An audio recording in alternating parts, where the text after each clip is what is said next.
La répression anticommuniste était une tradition qui remontait à la Troisième République. Après tout, les communistes ne cachaient pas que leur but était de renverser cette République bourgeoise. Et il paraît normal que cette République se soit défendue contre l'extrême droite comme contre l'extrême gauche. En revanche, cette répression anticommuniste avait subi un tournant décisif en septembre-octobre 1939, du fait de la signature du pacte germano-soviétique et du fait de la déclaration de guerre.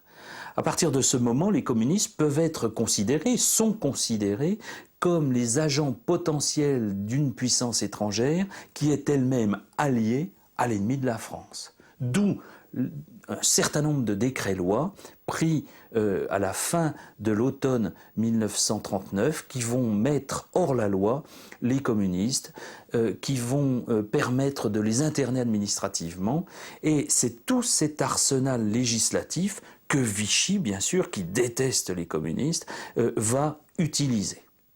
Et puis, second tournant, décisif cette fois-ci, majeur, dans cette répression anticommuniste, qui l'a fait complètement changer de nature, au mois de juin et à l'été 1941, quand, du fait de l'invasion de l'URSS par les troupes allemandes, les communistes entrent dans la résistance, mais d'abord dans la lutte armée et donc dans le terrorisme.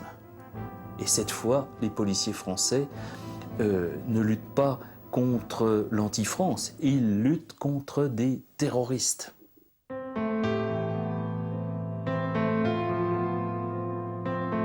J'avais cinq chefs d'accusation. J'avais assassinat, tentative d'assassinat, j'avais association de malfaiteurs, communisme, anarchisme. C'était les 5 chefs d'accusation. Après ça, lorsque j'étais dans le dépôt, je me suis rendu compte que j'étais enceinte. J'avais des vomissements, j'avais déjà eu ma fille, je connaissais tout ça. Et c'était une chose pour moi, les camarades qui étaient avec moi, qui connaissaient davantage les choses, m'ont dit que c'est formidable. Si on reconnaît ta grossesse à temps, ça va reculer le procès, tout ça, ce serait formidable. Bon, alors j'ai donc des douleurs et le petit interne qui était là-bas me fait transporter à la maternité de Bodlock. Mais alors cette chose, mon arrivée à l'hôpital, à la maternité de Bodlock, c'était vraiment, ça a été une des choses qui m'a marqué le plus dans toute cette période qui a été la plus dure. J'étais donc transportée, il y avait à l'intérieur de l'ambulance, avec moi il y avait trois ou quatre flics qui étaient là, et il y avait entourant l'ambulance, et puis en avant il y avait des motocyclistes qui accompagnaient comme une chose terrible, alors que c'était une femme qu'on transportait pour donner le jour à un être humain. Hein. Et alors quand j'arrive et qu'on était en train le docteur accoucheur était en train de voir à quel stade j'étais pour savoir ce qu'on allait me faire, où on me transporterait. À ce moment-là est arrivé comme vous savez, l'inspecteur David, qui dirigeait justement la section antiterroriste, là, qui travaillait directement pour la Gestapo, il est arrivé avec toute une plainte de flics qui étaient avec lui. Il s'est précipité sur moi. Alors, vous voyez une femme enceinte avec les jambes en l'air, le docteur en train de voir à quel stade elle est, et il se précipite et il commence à me secouer, à hurler en me disant « salope, à m'injurier, et tu ne crois pas que c'est parce que tu vas faire un avorton que ça va t'empêcher d'être condamné à mort, non? Et tu vas nous dire qui c'est qui était, tu vas nous dire qui c'est qui a organisé la rue de la guerre, tu vas nous donner les noms. » Et moi j'étais là, je le regardais, je ne répondais rien, j'étais là, et le docteur était... Et l'autre secouait de plus en plus. Alors tu parles.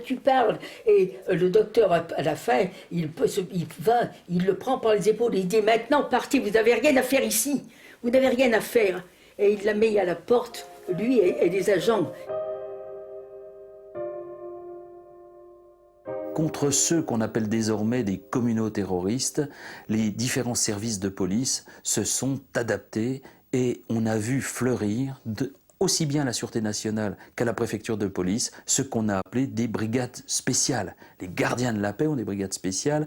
La police judiciaire a une brigade spéciale de répression antiterroriste. Mais bien sûr, les brigades spéciales les plus connues, celles qui ont laissé le souvenir le plus épouvantable à cause de leur efficacité et de leur méthode, ce sont les 2 brigades spéciales des renseignements généraux de la préfecture de police, dirigées par 2 jeunes commissaires pleins d'ambition, pleins également de professionnalisme, Jean Enoch pour la brigade antiterroriste, Fernand David pour la brigade anticommuniste. À cette dérive des missions, on doit ajouter la dérive, le dévoiement des méthodes. L'emploi, par exemple, systématique de la brutalité, de la violence et des sévices contre les inculpés, contre les gens arrêtés. Et puis, on va voir un service de pure observation devenir un service répressif. On va voir des gardiens de la paix mener des enquêtes politiques. On va voir de la police judiciaire, cette police prestigieuse, celle des brigades mobiles, se livrer à de la répression contre des délits qui ne sont que des délits politiques.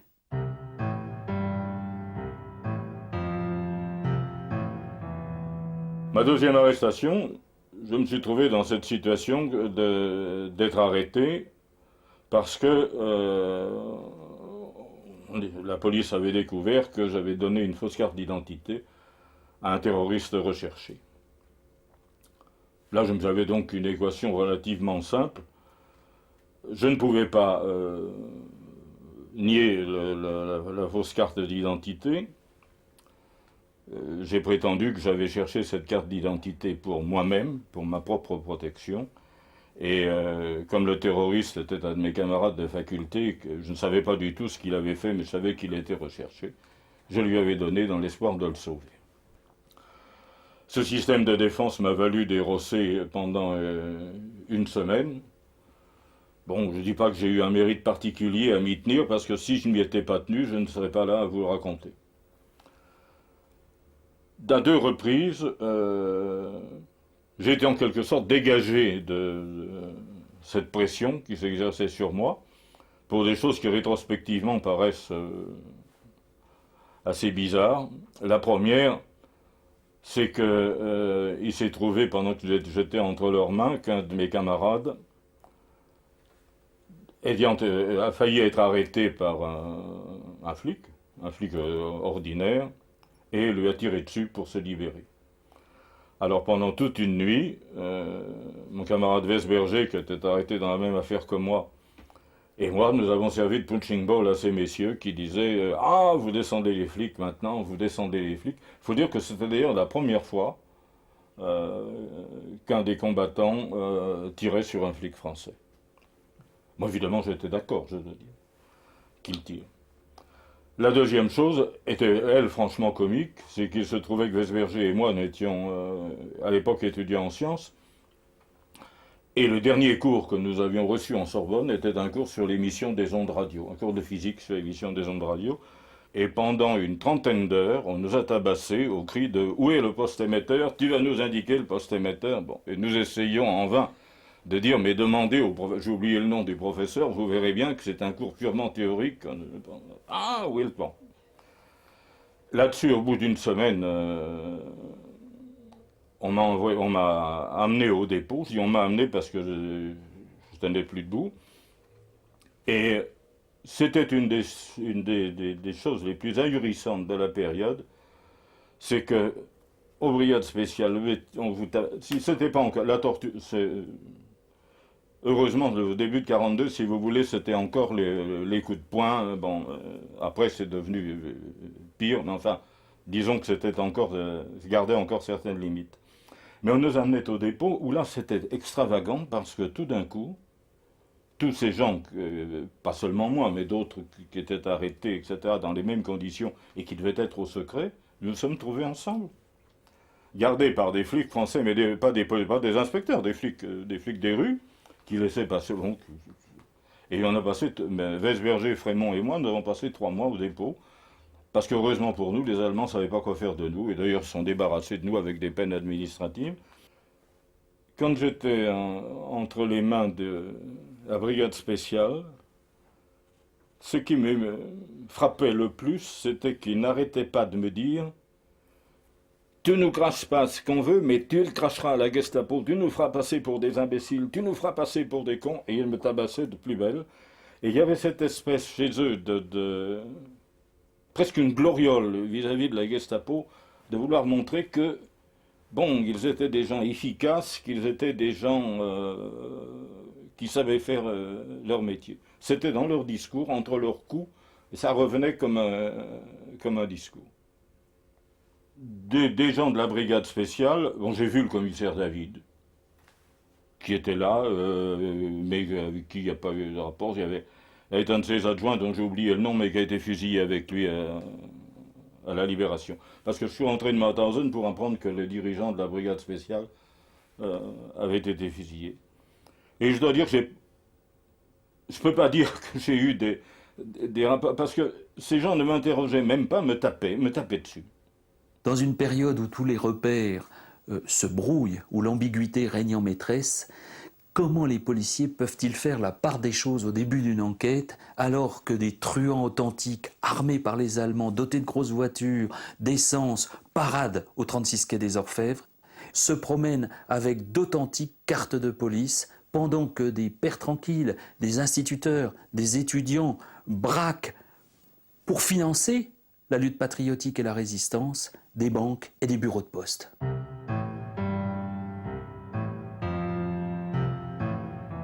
Donc on m'avait donné, mais ce n'était pas la première fois, pour mission d'attaquer les chèques postaux, où l'enquête avait montré que tous les matins ou une fois par semaine, je ne me souviens plus, la préposée venait avec une serviette pleine d'argent. Et il s'est trouvé que j'ai accepté, parce que je n'avais pas le choix d'ailleurs, mais j'avais peur. Et la préposée en question, dont j'ai oublié le nom, s'est révélée être une femme très corpulente, très forte. Et comme je n'avais pas pris les petites massues qu'on m'avait préparées, j'étais à peu près persuadé que j'allais pouvoir l'assommer d'un coup de poing. Ce dont j'étais incapable. Je lui ai pris sa serviette, elle a crié, mes protections qui m'attendaient dehors n'ont pas pu me protéger comme il fallait. J'ai été poursuivi par une petite foule hurlante « au voleur, au voleur ». Je suis arrivé à m'échapper à vélo. Je n'avais pas prévu, et on n'avait pas prévu, que ça serait quand même difficile parce qu'il y avait une sacoche très lourde et qu'il fallait conduire le vélo en même temps. Mais je m'éloignais de la foule qui me poursuivait et je me rapprochais du rendez-vous où j'aurais été sauvé parce qu'il y avait un FTP très valeureux d'ailleurs qui s'appelait Lorenzi, un Italien qui m'attendait. Et j'ai été croisé par un agent motocycliste. Et je me suis retourné, je l'ai vu qui rejoignait la foule, je l'ai vu tourner sa moto entre ses jambes, revenir vers moi. Heureusement, je ne suis pas arrivé à sortir mon revolver. Je dis heureusement parce qu'à ce moment-là, j'aurais été coupable de meurtre ou de tentative de meurtre.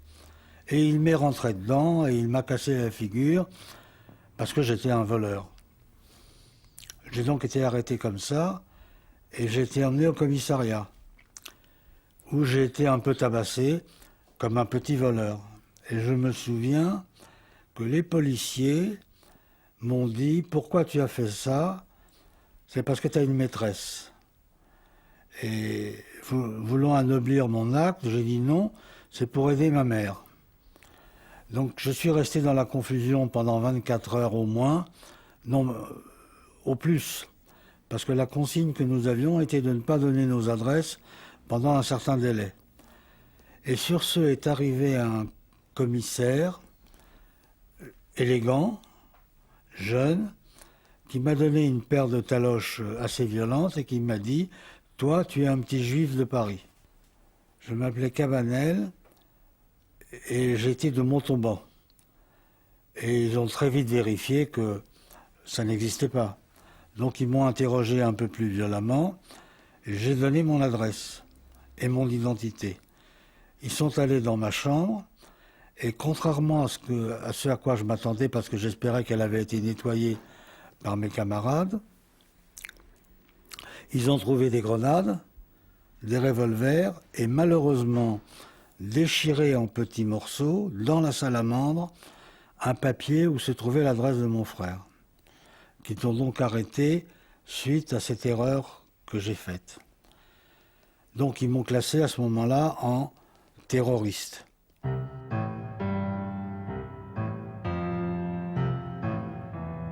J'ai été capturé par la police française au début de décembre 1943 parce que mon frère avait été arrêté 24 heures ou 48 heures plus tôt et nous ne comprenions pas pourquoi il avait disparu parce que les camarades de protection l'avaient vu partir. Donc on ne comprenait pas ce qui lui était arrivé puisqu'il n'avait pas été arrêté selon eux et d'un autre côté il avait disparu. Donc on a été un peu perplexe, on n'a rien fait pendant une demi-journée, et puis on s'est décidé à aller vider sa chambre, parce qu'on s'est dit quand même, il a dû être arrêté, c'est pas possible.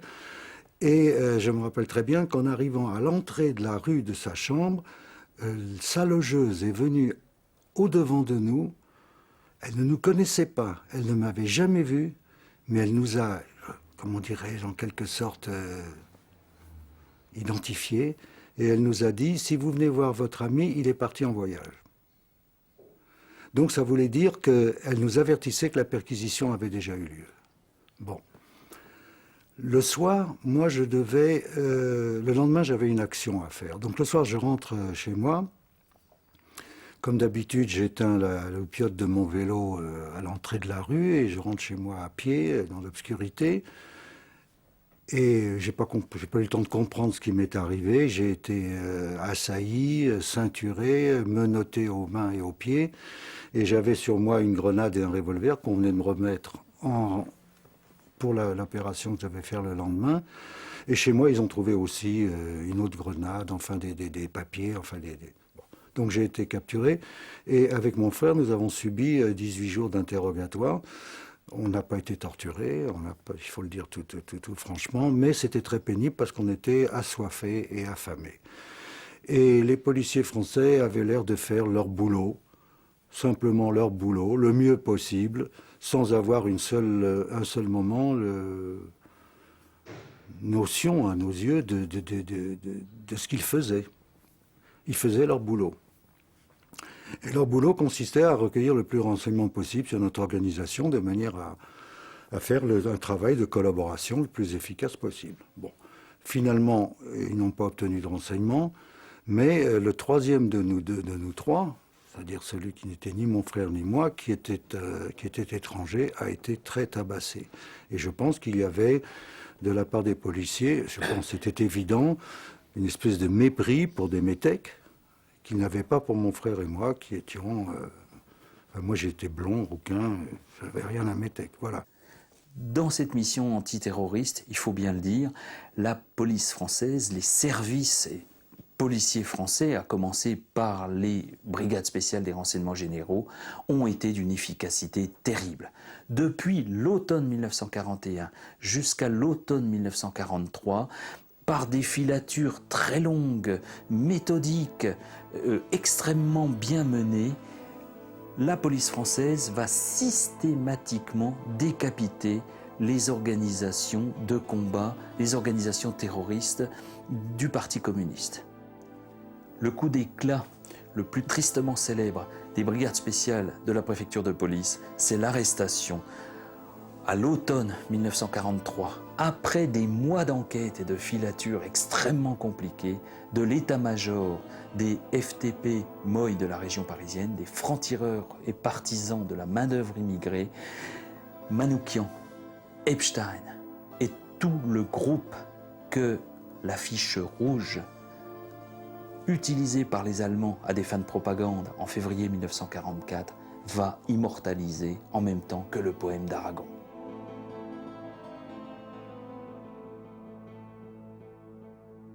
Ensuite, on est incarcéré à la prison Saint-Michel à Toulouse, avec une petite halte à la prison militaire qui s'appelait la prison Furgol.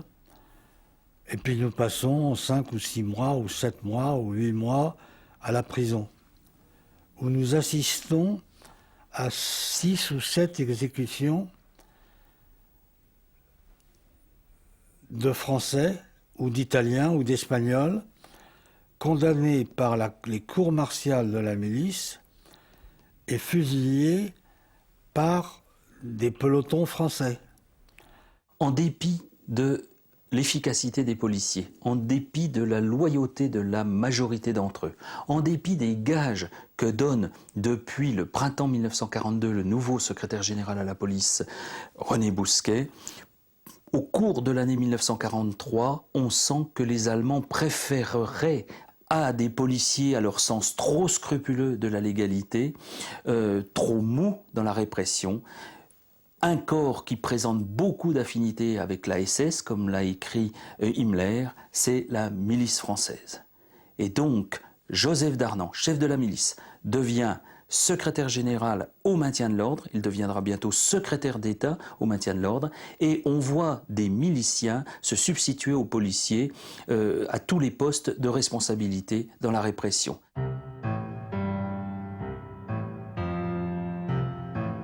Quand Darnand a pris tous les pouvoirs de police et que la milice a reçu un statut de police supplétive, on a institué les cours martiales en janvier 1944, c'était peu avant mon arrestation, les cours martiales qui ont siégé dans les prisons, dans lesquelles les juges étaient des miliciens, dont les arrêts n'étaient susceptibles d'aucune voie de recours, d'aucun appel, et étaient exécutoires dans l'heure qui suivait le jugement.